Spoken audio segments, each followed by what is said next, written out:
परभणी जिल्हा पोलीस आस्थापनेवरील शिपाई आणि चालक शिपाई या पदाच्या 141 जागांसाठी बुधवारी 19 जूनपासून परभणी शहरातील संत्रा नाईक मराठवाडा विद्यापीठच्या अश्वमेध मैदानावर भरती प्रक्रियेला सुरुवात झाली आहे। पोलीस भरतीत आधुनिक तंत्रज्ञानाचा वापर केला जाणार आहे, अशी माहिती पोलीस अधीक्षक रवींद्रसिंह परदेशी यांनी देशोन्नतीशी बोलताना दिलेली आहे। 1000 उमेदवारांची मैदानी चाचणी घेतली जात आहे। एकूण 11,004 उमेदवारांचे अर्ज आलेत।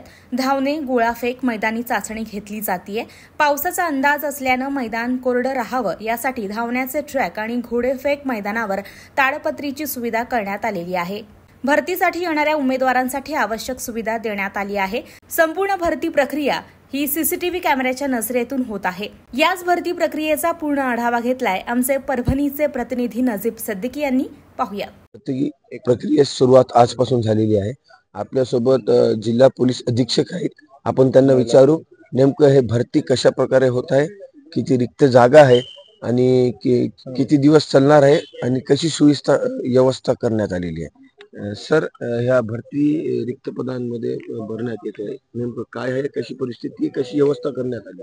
या ठिकाणी आपल्याकडे पोलीस शिपाई आणि चालक पोलीस शिपाई म्हणजे ड्रायव्हर या 2 पदांसाठी भरती घेण्यात येत आहे आणि या दोन्ही पदांसाठी मिळून एकूण 11,004 उमेदवारांचे आम्हाला आवेदन प्राप्त झालेली आहेत। या 141 जागांसाठी याच्यात आपल्याला सगळे महिला आणि पुरुष दोन्ही आहेत, महिला आहेत, पुरुष आहेत आणि यांची वेगवेगळी दिवशी यांना चाचणीचे दिवस देण्यात आलेले आहेत। दररोज हजार आपले कॅन्डिडेट या ठिकाणी बोलवण्यात आलेले आहेत आणि या ठिकाणी 3 प्रकार आहेत, 100 मीटर, 1600 मीटर धावणे आणि गोळाफेक। या ठिकाणी आम्ही अत्याधुनिक तंत्रज्ञानाचा वापर करत आहोत। आपण बघत आहात की या ठिकाणी RFID या तंत्रज्ञानाने यांची वेळ मोजली जात आहे। त्याचप्रमाणे बायोमेट्रिक या तंत्रज्ञानाचा देखील उपयोग करण्यात येत आहे आणि या ठिकाणी सर्व प्रकारच्या सुविधा उपलब्ध मुलांना करून दिलेल्या आहेत। सर, नेमकं जे विद्यापीठमध्ये आपण भरती प्रक्रिया घेत आहे, इथं आपल्या जिल्हा पोलीस अधीक्षकाकडून CCTV, अजून काय उमेदवारांसाठी अजून काय वेगळी जेवणा राहण्या खाण्यासाठी काय व्यवस्था करण्यात आली?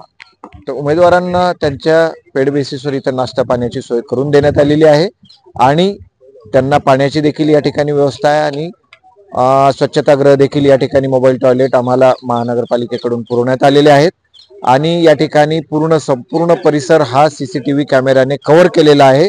ग्राउंड असेल, हा 1600 मीटरचा ट्रॅक असेल, हा पूर्ण परिसर या ठिकाणी कव्हर करण्यात आलेला आहे आणि त्याच पद्धतीने पावसाची देखील योग्य काळजी घेण्यात आलेली आहे की जर पाऊस आला तर ट्रॅक देखील आम्ही कव्हर करत आहोत। तशा पद्धतीची 100 मीटरचा जो ट्रॅक आहे किंवा गोळाफेकचा ग्राउंड आहे हे देखील कव्हर ताडपत्रीने केलं जात आहे।